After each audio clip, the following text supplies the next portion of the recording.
বাংলাদেশের শান্তিরক্ষীরা বিশ্বে অনুকরণীয় বললেন প্রধানমন্ত্রী। যুদ্ধ না করে আলোচনার সমাধান খোঁজার পরামর্শ। সাবেক সেনাপ্রধান আজিজের দুর্নীতি অনুসন্ধান চেয়ে আবেদন, অভিযোগ পর্যালোচনার আশ্বাস দুদক চেয়ারম্যানের। সাবেক আইজিপি বেনজিরের বিদেশেও অর্থ পাচার করেছেন সন্দেহ, দুদকের বিএফআইইউ এর মাধ্যমে তথ্য চেয়ে চিঠি। কলকাতায় ফরেনসিক পরীক্ষার ফলের অপেক্ষায় গোয়েন্দারা। এমপি আনার হত্যার মোটিভ এখনো জানা যায়নি। স্পষ্ট হচ্ছে রিমালের ধ্বংসযজ্ঞ, বাঁধ ভেঙে তলিয়ে গেছে মাছের ক্ষেতের ফসল, এখনো বিদ্যুৎহীন বিস্তীর্ণ জনপদ।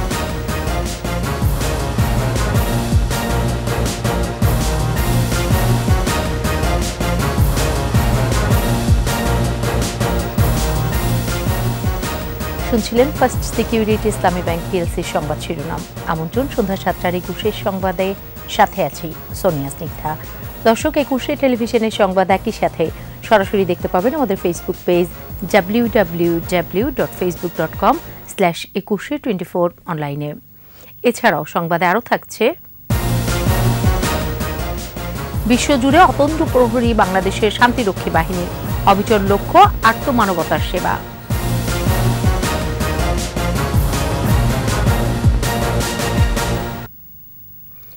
অস্ত্রের পেছনে নয়, মানুষের জীবনমান উন্নয়নে অর্থ ব্যয় করতে বিশ্ব সম্প্রদায়ের প্রতি আহ্বান জানিয়েছেন প্রধানমন্ত্রী শেখ হাসিনা।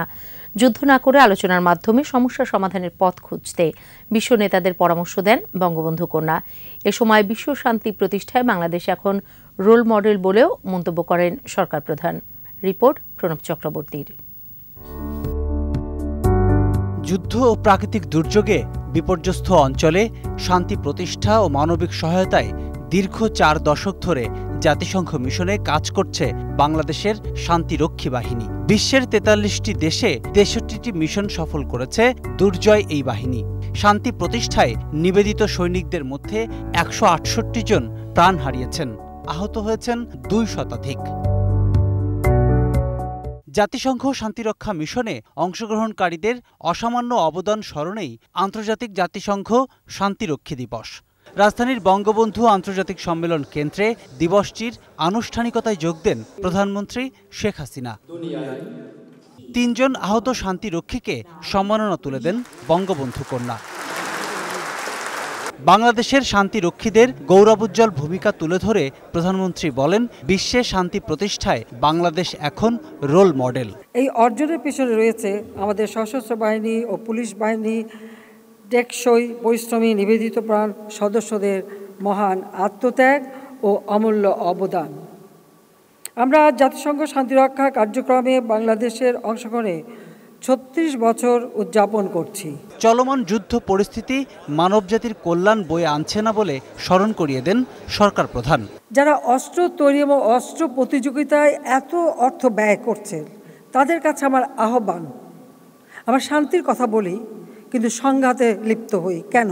এই যে অর্থ ব্যয় হচ্ছে, এই অর্থ যদি এই যে ক্ষুধার্ত মানুষের আহারের ব্যবস্থা, শিক্ষার ব্যবস্থা, চিকিৎসার ব্যবস্থা করা হতো, তাহলে এই পৃথিবীতে শান্তি প্রতিষ্ঠিত হতো, মানুষের জীবনমান উন্নত হতো, মানুষ সুন্দরভাবে বাঁচতে পারত।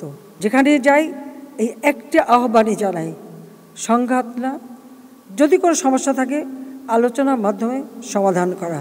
পরে ভিডিও কনফারেন্সে বিভিন্ন দেশে দায়িত্বরত বাংলাদেশি শান্তিরক্ষীদের সঙ্গে মতবিনিময় করেন প্রধানমন্ত্রী।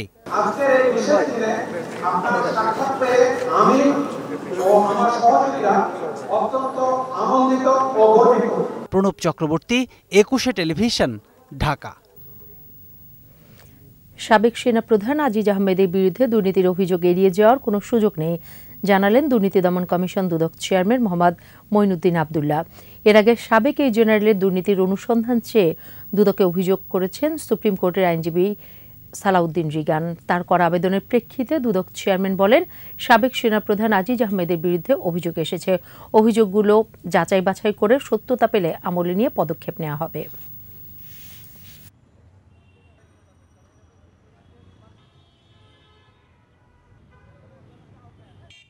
আমাদের সব অভিযোগ দেখি, সব যত অভিযোগ আছে সব অভিযোগই আমরা পর্যালোচনা করা হয় এখানে, যেটাও করা হবে, শিডিউলভুক্ত হলে হবে।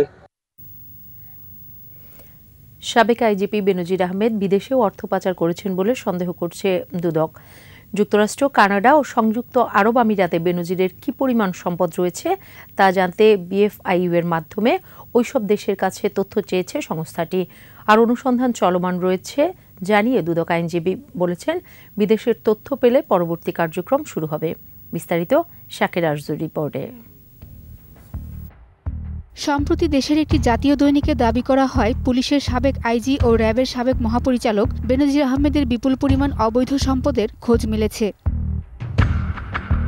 দুদকে এসব সম্পদের অনুসন্ধানে আবেদন করা হয়। অনুসন্ধানে বিপুল পরিমাণে অর্থ সম্পত্তি পেয়ে আদালত বেনজির আহমেদ, তার স্ত্রী, 2 মেয়ে ও কয়েকজন স্বজনের সম্পত্তি ক্রোক এবং ব্যাংক হিসেব অবরুদ্ধ করার আদেশ দেন।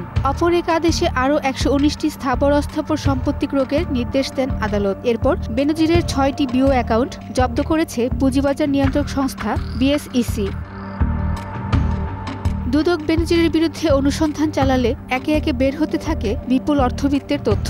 এর ধারাবাহিকতায় দুবাই, কানাডা, যুক্তরাষ্ট্রে তার কোনো সম্পদ থাকলে সেসবের নথিপত্র চেয়ে বাংলাদেশ ফিনান্সিয়াল ইন্টেলিজেন্স ইউনিট বিএফআইইউকে চিঠি দিয়েছে দুদকের অনুসন্ধান টিম। দেশ থেকে অর্থ পাচার ঠেকাতে নীতিমালা প্রণয়ন ও সমন্বয়কের কাজ করে বিএফআইইউ। তাদের কাছে রিকোয়েস্ট করা হয়, এটাকে বলা হয় মিউচুয়াল লিগ্যাল অ্যাসিস্ট্যান্স রিকোয়েস্ট। এই এমএলএর মাধ্যমে তথ্যপত্র চাওয়া হয় এবং তথ্যপত্র চাওয়ালে একটি নির্দিষ্ট সময়তে তারা তথ্যপত্র যদি তাদের কাছে থাকে তারা পাঠিয়ে থাকে। অবৈধ সম্পদ অর্জনের অভিযোগে সাবেক আইজিপি বেনজির আহমেদকে জিজ্ঞাসাবাদের জন্য 6 জুন তলব করেছে দুদক, আর 9 জুন তলব করা হয়েছে স্ত্রী ও 2 মেয়েকে। আইনে বলা আছে দুদক যাকে চিঠি দিয়ে ডাকবে জিজ্ঞাসাবাদ করার জন্য, ওনার নর্মাল নিয়ম হলো ওই দিন উপস্থিত থাকা। যদি কোনো কারণবশত উনি আসতে না পারেন, উনি নিজে এসে বা ওনারা বিজ্ঞ আইনজীবীর মাধ্যমে দরখাস্ত দিয়ে সময় চাইতে পারেন। এবং আমি অতীতেও দেখেছি সময় চাইলে কমিশন এটা সময় ওনাদের জন্য অ্যালাউ করে। অনুসন্ধানে দেখা গেছে দেশের বিভিন্ন এলাকায় যে বিপুল সম্পদ গড়েছেন বেনজির, তার বেশিরভাগই কেনেন আইজিপি পদে অধিষ্ঠিত হওয়ার পর। শাকের আরজু, 21 টেলিভিশন, ঢাকা। অপরাধী যত প্রভাবশালী হন না কেন, কাউকে সুরক্ষা দেওয়া হবে না। সাবেক সেনাপ্রধান ও সাবেক আইজিপি দুর্নীতির প্রসঙ্গে এমন করা হুঁশিয়ারি দিয়েছেন প্রধানমন্ত্রীর বেসরকারি শিল্প ও বিনিয়োগ বিষয়ক উপদেষ্টা সালমান এফ রহমান। তাদের নিয়ে সরকার বিব্রত নয় বলেও জানান এই উপদেষ্টা। আকবর হোসেন সুমনের রিপোর্ট। সচিবালয়ে স্বরাষ্ট্র মন্ত্রণালয়ের সম্মেলন কক্ষে কলকারখানা ও বাণিজ্যিক প্রতিষ্ঠানে দুর্ঘটনা রোধ এবং নিরাপদ কর্মপরিবেশ নিশ্চিতকরণে জাতীয় কমিটির তৃতীয় বৈঠক। শেষে সাংবাদিকদের সঙ্গে কথা বলেন প্রধানমন্ত্রীর বেসরকারি শিল্প ও বিনিয়োগ বিষয়ক উপদেষ্টা সালমান এফ রহমান। সাবেক সেনা প্রধান ও সাবেক পুলিশ প্রধানের অনিয়ম প্রসঙ্গে সরকারের অবস্থান তুলে ধরেন। কোনো রকমের কোনো এম্বারেসমেন্টের আমি কিন্তু বিশ্বাস করি না হবে। আইন তার নিজের গতিতে চলবে। এই লোকটা যতই ইনফ্লুয়েন্সিয়াল হোক না কেন, সরকার কিন্তু কোনো রকম প্রোটেকশন কাউকে দেওয়া হবে না। তো সেটা তো আমরা এটা বলে ওটা আইন অনুযায়ী আইনের নিজের গতিতে চলবে। সংসদ সদস্য আনার হত্যাকাণ্ডের বিষয়ে দুঃখ প্রকাশ করেন সালমান এফ রহমান। সবাই কিন্তু এটা নিয়ে খুবই শকড হয়েছে এই ঘটনাটা। এখনো আপনারা জানেন ঘটনাটা তদন্তহীন আছে, যে তদন্ত শেষ না করা পর্যন্ত আমার মনে হয় আমার এখন এটার উপরে কমেন্ট করাটা ঠিক হবে না। বৈঠকে নতুন কলকারখানা ও বাণিজ্যিক ভবনের অনুমোদন নিতে পরিবেশ, বিদ্যুৎ সহ সংশ্লিষ্ট কর্তৃপক্ষের সই নিশ্চিতের সিদ্ধান্ত হয়। যদি নতুন কেউ ইন্ডাস্ট্রি করতে চায় তাহলে আপনার সেই অঞ্চলের বাইরে করতে পারবে। আকবর হোসেন সুমন, 21 টেলিভিশন, ঢাকা। ঝিনাইদহের সাংসদ আনোয়ারুল আজিম আনারকে কেন হত্যা করা হয়েছে তার মোটিভ এখনও জানা যায়নি। যুক্তরাষ্ট্র প্রবাসী বন্ধু আখতারুজ্জামান শাহিনকে গ্রেফতার করতে পারলে জট খুলবে। এসব তথ্য জানিয়ে ডিএমপি কমিশনার হাবিবুর রহমান বলেন, কলকাতার সঞ্জীবা গার্ডেন থেকে টুকরো টুকরো যেসব মাংস উদ্ধার করা হয়েছে, ডিএনএ পরীক্ষার পরই তা নিশ্চিত হওয়া যাবে। বিস্তারিত আহমেদ বাবুর প্রতিবেদনে। গেল 12 মে চিকিৎসার জন্য ভারতে যান ঝিনাইদহ 4 আসনের সংসদ সদস্য আনোয়ারুল আজিম আনার। এরপর থেকে নিখোঁজ রয়েছেন এমপি আনার। তাকে হত্যার সন্দেহে বাংলাদেশে 3 জন ও ভারতে 1 জনকে গ্রেপ্তার করেছে 2 দেশের গোয়েন্দা পুলিশ। মঙ্গলবার কলকাতার নিউটাউনের সঞ্জীবা গার্ডেনের সেফটি ট্যাঙ্ক থেকে সংসদ সদস্য আনারের লাশের খণ্ডিত অংশ সন্দেহে উদ্ধার করা হয়।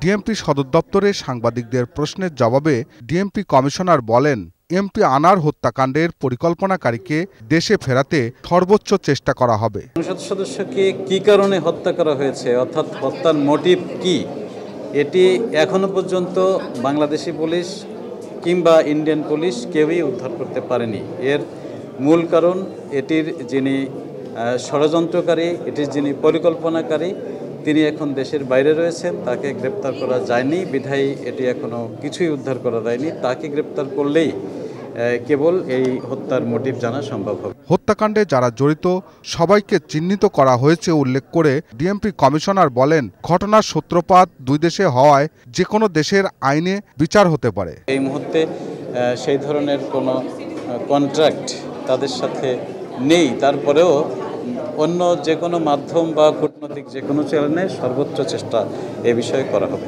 খণ্ডিত কিছু মাংস উদ্ধার করা হয়েছে, সেটি আসলেই আমাদের মাননীয় সংসদ সদস্যের কি না সেটি ডিএনএ টেস্ট করলেই কেবল বোঝা যাবে। বাংলাদেশের আইনে বিচার হতে পারে এবং ইন্ডিয়াতে ঘটনা ঘটেছে, ইন্ডিয়াতেও বিচার হতে পারে। এমপি আনার হত্যার রহস্য খুলতে দুই দেশের গোয়েন্দারা নিবিড়ভাবে কাজ করছেন বলেও জানান ডিএমপি কমিশনার। আহমদ বাবু, 21 টেলিভিশন, ঢাকা। সময় কাটানোর সাথে সাথে স্পষ্ট হচ্ছে ঘূর্ণিঝড় রিমালের ধ্বংসলীলা। টানা 36 ঘন্টার তাণ্ডবে বেড়েছে ক্ষয়ক্ষতির পরিমাণ, বিধ্বস্ত হয়েছে বাড়িঘর, বাঁধ ভেঙে ভেসে গেছে মাছের ঘের, ফসলের মাঠ, গ্রামীণ কাঁচা পাকা সড়ক ভেঙে গেছে পানির তোড়ে, ঝড়ে বিদ্যুতের খুঁটি উপড়ে ফেলেছে সর্বনাশা রিমাল। এখনও অন্ধকারে অনেক এলাকা। প্রতিনিধিদের তথ্যচিত্রে সমর ইসলামের রিপোর্ট।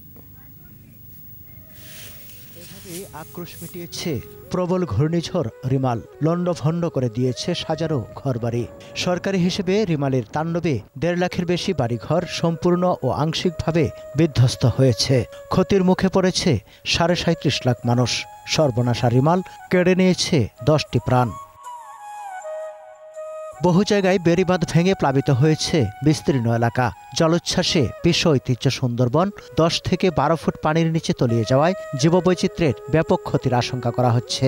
জোয়ারের পানি এসে উপকূলের বিভিন্ন মাছের ঘের ভেসে গেছে, নিম্নাঞ্চলে ঢুকেছে লোনা পানি। আমার বেগুন আছে 12-10 কাঠা, পটল আছে 15 কাঠা, কলা আছে 1 বিঘে, এসব নষ্ট হয়ে গেছে। কলা ভেঙে গেলে বছর ফলে সবই ক্ষতি। সকালে এসে দেখছি যে অনেকই যে আম ছিল বেশিরভাগই পড়ে গেছে। বেশি ক্ষতি হয়েছে খুলনা, সাতক্ষীরা, বাগেরহাট, ঝালকাঠি, বরিশাল, পটুয়াখালী, পিরোজপুর, বরগুনা, ভোলা, ফেনী, কক্সবাজার, চট্টগ্রাম, নোয়াখালী, লক্ষ্মীপুর, চাঁদপুর, নড়াইল, গোপালগঞ্জ, শরীয়তপুর ও যশোরে। মাত্র 6 জেলায় 1,79,561টি ঘরবাড়ি আংশিক ও সম্পূর্ণ ক্ষতিগ্রস্ত হয়েছে। ফসলের ক্ষতি হয়েছে 39,240 হেক্টর জমির। ক্ষতি হয়েছে গ্রামীণ সড়কের। সামগ্রিকভাবে আমরা জেলা প্রশাসনের পক্ষ থেকে আমরা এই রেস্কিউ এবং অপারেশন টিম এটা আমরা প্রস্তুত রেখেছিলাম। তারা কিন্তু কাজ করে যাচ্ছে। তারপরে বিরূপ আবহাওয়ার কারণে কিন্তু সেভাবে তারা করতে পারছে না। তবে আমরা যাদেরকে আশ্রয় কেন্দ্রে এনেছি তাদেরকে আমরা যদি তাদের ম্যানেজমেন্টের দিকে আমরা এখন বেশি জোর দিচ্ছি, পাশাপাশি যে প্রাথমিক ক্ষয়ক্ষতির তথ্য আমরা সংগ্রহ করতে শুরু করেছি। রিমালের কারণে বিদ্যুৎ বিভ্রাটে 10,000-এর বেশি মোবাইল টাওয়ার সেবা দিতে না পারায় দক্ষিণ জনপদের লাখ লাখ মানুষ মোবাইল ও ইন্টারনেট ব্যবহারে দুর্ভোগে পড়েন। রিমালের প্রভাবে মেহেরপুর, গাইবান্ধা, সিলেট ও মৌলভীবাজার সহ দেশের বিভিন্ন জেলায় বাড়িঘর ভেঙেছে, ভেসেছে ফসল ও মাছের ঘের, গ্রামীণ কাঁচা সড়ক ক্ষতিগ্রস্ত হয়েছে। সমর ইসলাম, 21 টেলিভিশন। নিচ্ছি সংবাদ বিরতি। যখন ফিরছি তখন অন্যান্য খবরের সঙ্গে আরও থাকবে। 87 উপজেলায় ভোট গ্রহণ শেষে চলছে গণনা, 35% ভোট পড়েছে জানালেন সিইসি। চট্টগ্রামে এলিভেটেড ওয়ের 4 পিলারে ফাটল, ঘষামাজা করে ব্যাগ দিয়ে ঢেকে রাখার অভিযোগ। খবরের আমন্ত্রণ সন্ধ্যা 7টার 21 সংবাদে। ষষ্ঠ উপজেলা পরিষদ নির্বাচনের তৃতীয় ধাপে 87 উপজেলায় শান্তিপূর্ণ ভোট গ্রহণ শেষে চলছে গণনা। এর মধ্যে ইভিএমে ভোট হয়েছে 16 উপজেলায়। সকাল 8টা থেকে বিকাল 4টা পর্যন্ত 56,543টি ভোট কক্ষে ভোট গ্রহণ চলে।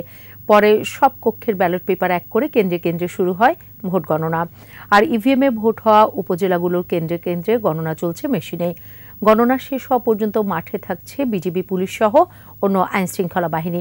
৮৭ উপজেলায় ১,১৫২ জন প্রার্থীর মধ্যে চেয়ারম্যান পদে ৩৯৭ জন, ভাইস চেয়ারম্যান পদে ৪৫৬ জন ও সংরক্ষিত মহিলা ভাইস চেয়ারম্যান পদে ২৯৯ জন প্রতিদ্বন্দ্বিতা করছেন। বিনা প্রতিদ্বন্দ্বিতায় নির্বাচিত হয়েছেন চেয়ারম্যান সহ ১২ জন প্রার্থী। এর আগে বিচ্ছিন্ন কিছু ঘটনা ছাড়া শান্তিপূর্ণ পরিবেশে দিনভর ৮৭ উপজেলায় চলে ভোট। কেন্দ্রে কেন্দ্রে ছিল কড়া নিরাপত্তা। প্রতিনিধিদের সহায়তায় সমর ইসলামের প্রতিবেদন।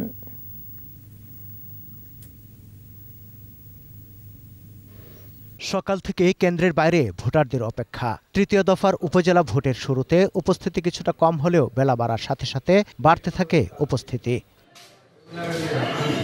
নির্বিঘ্নে ভোট দেওয়ার পরিবেশ তৈরি করেছে কমিশন। এমন পরিবেশ নিয়ে সন্তুষ্টির কথা জানালেন ভোটাররা। সুন্দর ভোট দিছি, কোনো জায়গায় সমস্যা হয়নি, যারে দেওয়ার দরকার তারাই। প্রথম দ্বিতীয় আমি ভোট দিছি, খুব ভালো সুন্দর ভোট হয়েছে। ভোট দিতে আসার আগে খুব ভয় করছিল যে নতুন জিনিস কি হয়, তো এটা দেখলাম যে এত সহজ, যে খুব আনন্দ লাগলো। ভোটের পরিবেশ ভালো জানিয়ে নিজেদের জয়ের কথা জানান অনেক প্রার্থীও। আশা করছি যে ইনশাআল্লাহ ভোটাররা তাদের পছন্দের ব্যক্তি হিসেবে আমাকে বেছে নেবে, মানুষ আমাকে বেছে নেবে বলে আমার বিশ্বাস। তবে রাজশাহীর মোহনপুরে ৫ কেন্দ্রে ও পবা উপজেলায় ১ কেন্দ্রে ২ প্রার্থীর সমর্থকদের মধ্যে সংঘর্ষে আহত হয়েছেন ১৩ জন। চট্টগ্রামের পটিয়ায় একটি কেন্দ্রে হামলা ও ব্যালট ছিনতাইয়ের ঘটনায় ভোটগ্রহণ স্থগিত করা হয়। রংপুর সদর উপজেলার চেয়ারম্যান প্রার্থী ইকবাল হোসেনকে মারধর করার অভিযোগে কেন্দ্রের সামনে অনশন করেন প্রার্থী ও সমর্থকরা। আমি জয়ের ব্যাপারে শতভাগ আশাবাদী। সুনামগঞ্জের দুয়ারা বাজার ভোট কেন্দ্রে দেশীয় অস্ত্র নিয়ে প্রবেশ করায় এক চেয়ারম্যান প্রার্থীর এজেন্টকে ৬ মাসের কারাদণ্ড দেন নির্বাহী ম্যাজিস্ট্রেট। সাতক্ষীরার কলারুয়ায় সুলতানপুর সরকারি প্রাথমিক বিদ্যালয় ভোট কেন্দ্রে সহিংসতার অভিযোগে ৪ জনকে গ্রেফতার করেছে পুলিশ। প্রতিপক্ষের হামলায় আহত হন এক প্রার্থীর সমর্থক নজরুল ইসলাম। নোয়াখালীর কোম্পানিগঞ্জে জোরপূর্বক এজেন্ট বের করে দেয়া, এজেন্ট ফরম ছিঁড়ে ফেলা, কেন্দ্র দখল ও জাল ভোট দেওয়ার অভিযোগ এনে ভোট বর্জন করে পুনরায় নির্বাচনের তফসিল দাবি করেছেন ওবায়দুল কাদেরের ছোট ভাই চেয়ারম্যান প্রার্থী শাহাদাত সহ ৩ প্রার্থী। আমাদের বাড়ি থেকে বাইরে গেছে ভোরবেলা ৬টার লাগে, এগুলো বিভিন্ন কেন্দ্রে ছড়িয়ে গেছে একটা একটা করে। পুলিশের দেশও আছে তাদের মধ্যে, তারা কিন্তু পুলিশ না। এ দফায় চেয়ারম্যান পদে ৩৯৭, ভাইস চেয়ারম্যান পদে ৪৫৬ ও সংরক্ষিত নারী ভাইস চেয়ারম্যান পদে ২৯৯ জন প্রতিদ্বন্দ্বিতা করেন। সুষ্ঠু নির্বাচন করতে পুলিশ আনসারের পাশাপাশি মাঠে কাজ করছে র্যাব, বিজিবি। তৃতীয় ধাপে ১১২ উপজেলার তফসিল হলেও পিরোজপুরের ভান্ডারিয়ায় সব পদে একক প্রার্থী থাকায় সেখানে ভোট হচ্ছে না। নানা কারণে আরও ২ উপজেলায় ভোট স্থগিত হয় আগেই। ঘূর্ণিঝড় রিমালের কারণে স্থগিত করা হয় উপকূলীয় ২২ উপজেলার ভোট। পুরো ১২টা পর্যন্ত যে প্রাপ্ত তথ্য, তাতে কোনো কেন্দ্রে ১৬%, কোনো কেন্দ্রে ১৭%, কোনো কেন্দ্রে ২০% এরকম ভোট কাস্ট হচ্ছে মর্মে আমরা প্রাথমিকভাবে জানতে পেরেছি। আর উল্লেখযোগ্য বড় ধরনের কোনো ঘটনা নির্বাচন সংশ্লিষ্ট ঘটেনি। সমর ইসলাম, ২১ টেলিভিশন। তৃতীয় ধাপে ৮৭ উপজেলায় প্রায় ৩৫% ভোট পড়েছে বলে জানিয়েছেন প্রধান নির্বাচন কমিশনার কাজী হাবিবুল আওয়াল।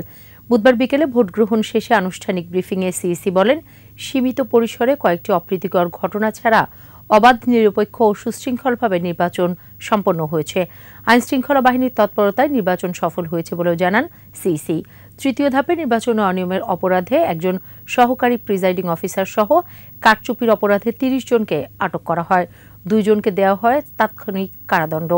ভোট গ্রহণের সময় হাতাহাতির ঘটনায় ৬ জন আহত ও একজন অসুস্থ হয়ে একজন প্রিজাইডিং অফিসার মারা যান।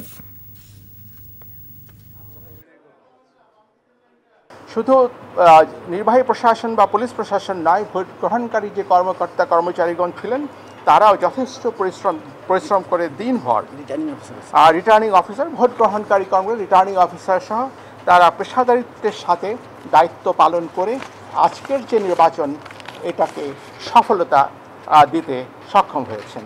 আমরা এ যাবৎ যে উপস্থিতির তথ্য পেয়েছি 35+- কারণ নিশ্চিত করে বলতে আরও হয়তো ২০-২৫ ঘন্টা সময় লেগে যেতে পারে। গাজায় গণহত্যা নিয়ে প্রামাণ্যচিত্র নির্মাণ ও প্রচার করতে ডয়েচে ভেলেকে আহ্বান জানিয়েছেন তথ্য ও সম্প্রচার প্রতিমন্ত্রী মোহাম্মদ আলী আরাফাত। বলেছেন, মানবাধিকারের প্রতি তাদের অঙ্গীকার এবং গণমাধ্যমের স্বাধীনতা যে এক পেশে নয় তা প্রমাণ করা উচিত। বিকেলে বাংলাদেশ প্রেস কাউন্সিল পদক প্রদান অনুষ্ঠানে প্রতিমন্ত্রী এসব কথা বলেন। এবছর বিভিন্ন ক্যাটাগরিতে 6 জন সাংবাদিক ও দৈনিক ভোরের কাগজকে পদকসহ সনদ তুলে দেন তথ্য প্রতিমন্ত্রী। এ সময় মোহাম্মদ এ আরাফাত বলেন, গণমাধ্যম সরকারের সহায়ক শক্তি। গঠনমূলক সমালোচনা করলে তা স্বাগত জানানো হবে। উল্লেখ করে প্রতিমন্ত্রী বলেন, অপতথ্য ও মিথ্যাচার রুখে দেয়া সবার দায়িত্ব।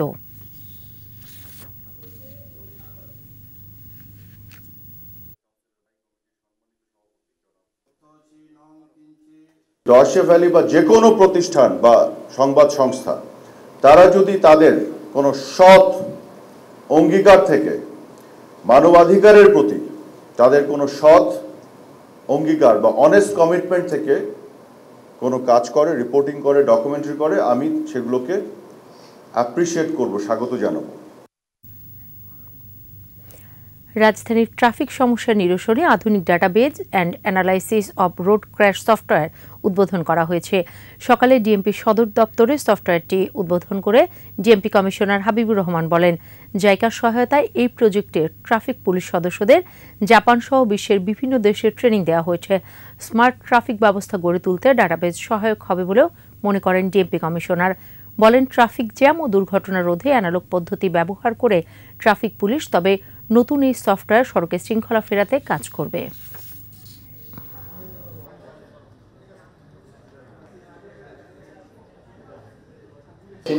প্র্যাকটিক্যাল ট্রেনিংও তারা করিয়েছে, তারপরে ইন্ডিয়াতে নিয়ে ট্রেনিং করিয়েছে, পড়াচ্ছে। তো সব কিছু মিলে আমি মনে করি যে আমাদের যে ট্রেনিংটি হচ্ছে সেটি হবে আমরা অনেকখানি ঢাকা মেট্রোপলিটন এলাকার ট্রাফিক ব্যবস্থা উন্নতি করতে সক্ষম হব।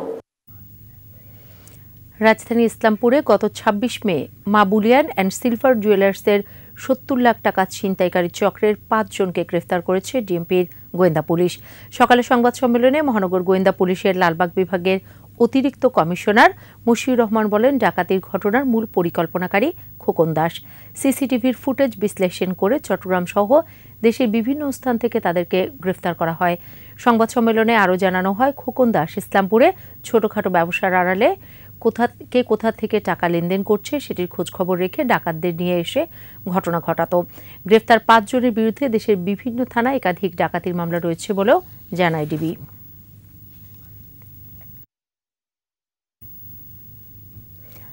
যানবাহন চলাচলের আগে চট্টগ্রাম এলিভেটেড এক্সপ্রেসওয়ের 4টি পিলারে দেখা দিয়েছে ফাটল। খানিকটা ঘষা মাজা করে জিও ব্যাগ দিয়ে ফাটলগুলো ঢেকে দেওয়ার অভিযোগ উঠেছে প্রকল্প কর্মকর্তাদের বিরুদ্ধে। বিপ্লব মজুমদারের ক্যামেরায় চট্টগ্রাম থেকে রিপোর্ট করছেন হাসান ফেরদৌস। নকশা অনুমোদন, সম্ভাব্যতা যাচাই সহ ভূমি জটিলতা নিরসন না করে 2018 সালে শুরু হয় পতেঙ্গা থেকে লালখান বাজার পর্যন্ত প্রায় 16 কিলোমিটার দীর্ঘ এলিভেটেড এক্সপ্রেসওয়ে নির্মাণ কাজ। মাঝপথে দফায় দফায় পরিবর্তন করতে হয় অ্যালাইনমেন্ট। নানা জটিলতায় বেড়ে যায় প্রকল্পের মেয়াদ। নির্মাণ ব্যয় 1000 কোটি টাকা বেড়ে দাঁড়ায় 4370 কোটি টাকায়। এখন যে উদ্ভূত সমস্যাগুলো আছে এগুলো সমাধান করে কিভাবে এটাকে ফাংশনাল করা যায়, এই বহু হাজার কোটি টাকার এই প্রকল্প কিভাবে মানুষের কাজে আসে এবং চট্টগ্রামে কিছুটা গতিশীলতা আনে। গেল নভেম্বরে প্রকল্পটির উদ্বোধন করেন প্রধানমন্ত্রী শেখ হাসিনা। তবে যান চলাচলে উন্মুক্ত না করে পরিবর্তিত নকশায় 14টি র্যাম নির্মাণ করছে চট্টগ্রাম উন্নয়ন কর্তৃপক্ষ সিডিএ। এর মধ্যে লালখানবাজারে একটি র্যামের 4টি ফিলারে ফাটল দেখা দিয়েছে। ফিলারগুলোতে জিও ব্যাগ দিয়ে ঢেকে ঘষা মাজা করে মেরামতের চেষ্টা চলছে। জনমনে তৈরি হয়েছে আতঙ্ক। পতেঙ্গা থেকে লালখান বাজার পর্যন্ত 16 কিলোমিটার দীর্ঘ এই এলিভেটেড এক্সপ্রেসওয়েটি গত বছরের নভেম্বরে উদ্বোধন করেন প্রধানমন্ত্রী শেখ হাসিনা। উদ্বোধন করা হলেও সড়কটি এখনও পর্যন্ত যান চলাচলের জন্য উন্মুক্ত করা দেওয়া হয়নি। কিন্তু এর মধ্যেই এলিভেটেড এক্সপ্রেসওয়ের 4টি ফিলারে ফাটল দেখা দিয়েছে। প্রশ্ন উঠেছে কাজের মান নিয়ে। আর এখনই সেসব বিষয়ে তদন্তে করে দ্রুত ব্যবস্থা গ্রহণের দাবি জানিয়েছেন নগরবাসী। কাজ শেষের আগেই পিলারে ফাটল গুণগত মান নিয়ে প্রশ্ন তুলেছেন নগর পরিকল্পনাবিদ এবং সিডিএর বোর্ড সদস্য। নির্মাণ বিশেষজ্ঞদের দিয়েই তদন্তের দাবিও তাদের। যেহেতু প্রশ্নটি উঠেছে এবং ফাটলগুলি চিহ্নিত হয়েছে, এটি যথাযথ একটি অনুসন্ধান এখানে চালানো উচিত বলে আমি মনে করি। বিষয়টা অবশ্যই একটা গভীরভাবে বিশেষজ্ঞ দিয়ে তদন্ত করা দরকার। এটা একটু পরীক্ষা করা দরকার যে এই ফাটলগুলো কোন পর্যায়ে আছে, এগুলো স্ট্রাকচারাল ফাটল নাকি শুধুমাত্র উপরিভাগের ফাটল। আগামী জুনেই শেষ হওয়ার কথা থাকলেও র্যাম্পের ফাটলে অনিশ্চয়তায় প্রকল্পটি। হাসান ফেরদৌস, 21 টেলিভিশন, চট্টগ্রাম। নিচ্ছি সংবাদ বিরতি, যখন ফিরছি তখন অন্যান্য খবরের সঙ্গে আরও থাকবে।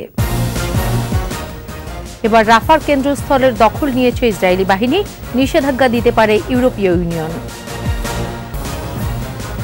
আবারও আমন্ত্রণ সন্ধ্যা 7:21 সংবাদে। মানবাধিকার রক্ষায় বিশেষ ভূমিকা রাখছে জাতিসংঘে নিয়োজিত বাংলাদেশের শান্তিরক্ষী বাহিনী। যুদ্ধ বিধ্বস্ত ও দুর্যোগপূর্ণ এলাকায় জীবন দিয়ে দায়িত্ব পালনের কারণে বিশ্বব্যাপী সুনাম অর্জন করেছেন এই দেশের শান্তি সেনারা। বাকিটা জানাচ্ছেন অখিল পোদ্দার। 25শে সেপ্টেম্বর 1974 জাতিসংঘে বাংলায় ভাষণ দিয়ে জাতির জনক শেখ মুজিবুর রহমান বাংলাদেশকে শান্তি সম্প্রীতির দেশ হিসেবে পরিচয় করিয়ে দেন। শান্তি প্রতিষ্ঠা ও অক্ষুণ্ণ রাখার প্রতি প্রচেষ্টায় আমাদের সমর্থন অব্যাহত থাকবে। 1988 সালে সেনাবাহিনীর 15 সদস্যের পর্যবেক্ষক দল প্রথমবারের মতো যোগ দেয় ইরাক-ইরান শান্তি রক্ষা কার্যক্রমে। সেই থেকে জাতিসংঘ মিশনে বাংলাদেশের যাত্রা। জীবনের ঝুঁকি নিয়ে 40টি দেশের 56টি মিশনে কৃতিত্বের সঙ্গে দায়িত্ব পালন করেছেন এদেশের শান্তি সেনা।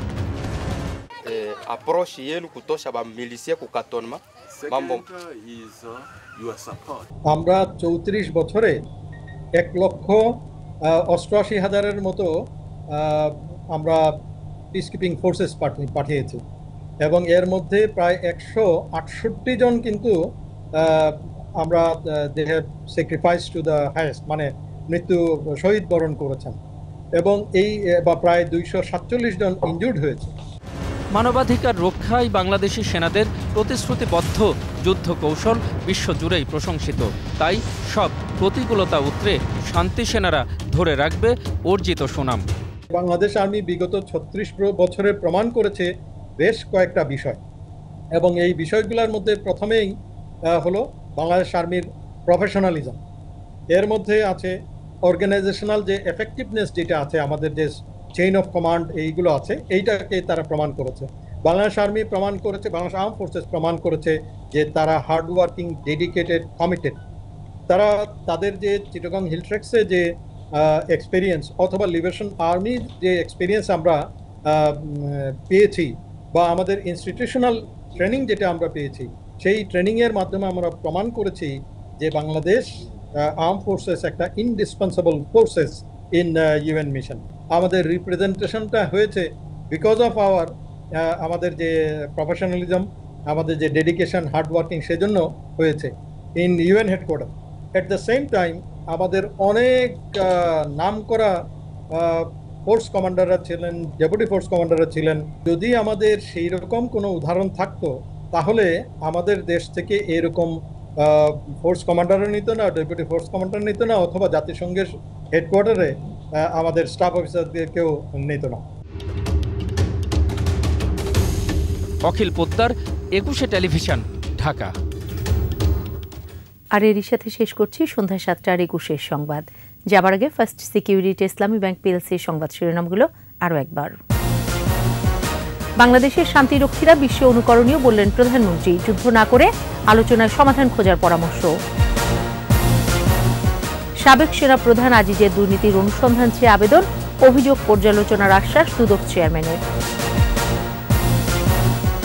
সাবেক আইজিপি বেনজির বিদেশেও অর্থ পাচার করেছেন, সন্দেহ দুদকের। বিএফআইইউ এর মাধ্যমে তথ্য চেয়ে চিঠি।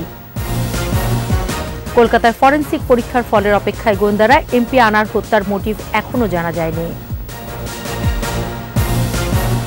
স্পষ্ট হচ্ছে রিমালের ধ্বংসযজ্ঞ, বাঁধ ভেঙে তলিয়ে গেছে মাছের ঘের, ক্ষেতের ফসল, এখনো বিদ্যুৎহীন বিস্তীর্ণ জনপদ।